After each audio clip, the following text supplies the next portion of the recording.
The story begins not with the thundering hooves of a royal steed, but with an absence, a deliberate gap in the centuries-old pageantry of the British monarchy. Among a family whose history is interlaced with the scent of leather saddles and the spectacle of polished boots in the stirrups, Princess Catherine stands apart.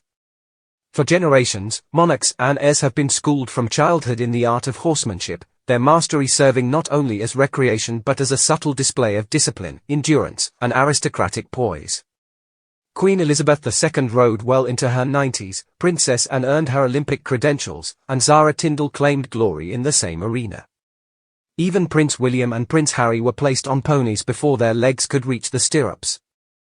Yet Catherine, the woman poised to one day become queen, is seldom, if ever, seen on horseback.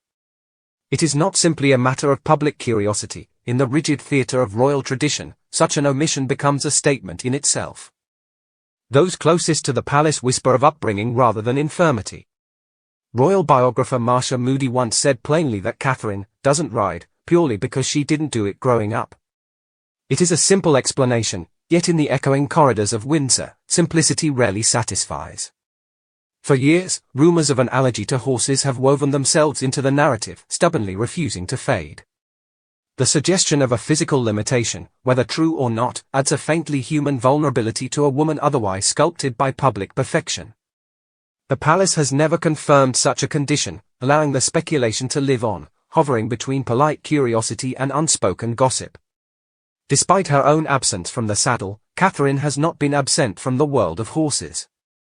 She has walked the manicured lawns of Royal Ascot, her presence as carefully orchestrated as any procession, her gaze following the field with a mixture of quiet intrigue and composure. In 2012 she cheered on Zara Phillips at the London Olympics, her applause captured by cameras, her emotional response to the film War Horse revealing a genuine affection for the creatures. That same year, at a reception for Olympic and Paralympic athletes, she casually revealed she was learning to ride, an almost offhand remark that suggested a willingness to bridge the gap between her and the royal equestrian legacy. Yet the public has never seen the moment when the Princess of Wales takes the reins herself, and the absence only sharpens the intrigue. Her fashion has occasionally flirted with equestrian imagery, sleek riding boots during a visit to the Tegasc Research Farm in Ireland in 2020, a nod to the style if not the sport. These are the subtler maneuvers of royal life, where every choice of attire is read like a communique, and every omission is its own carefully placed silence. To those who know how to read such signals, Catherine's sartorial hints may be less about personal taste and more about an unspoken acknowledgement. She understands the tradition, she honors it, but she will not be defined by it.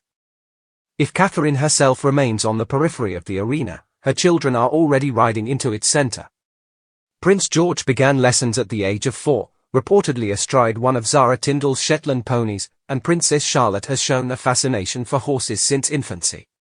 Catherine herself once revealed that Charlotte loves horses, a remark that felt less like casual conversation and more like a confirmation that the legacy will endure. Queen Elizabeth II took a keen interest in their progress, monitoring lessons at Anmer Hall during lockdown. In these moments, Catherine is not the reluctant rider but the orchestrator, ensuring the royal tradition flows through the next generation, even if she chooses to remain its guardian rather than its participant. Yet within this carefully balanced narrative lies an undercurrent of transition. The monarchy thrives on ritual continuity, but it is equally shaped by the personalities who inhabit its gilded rooms.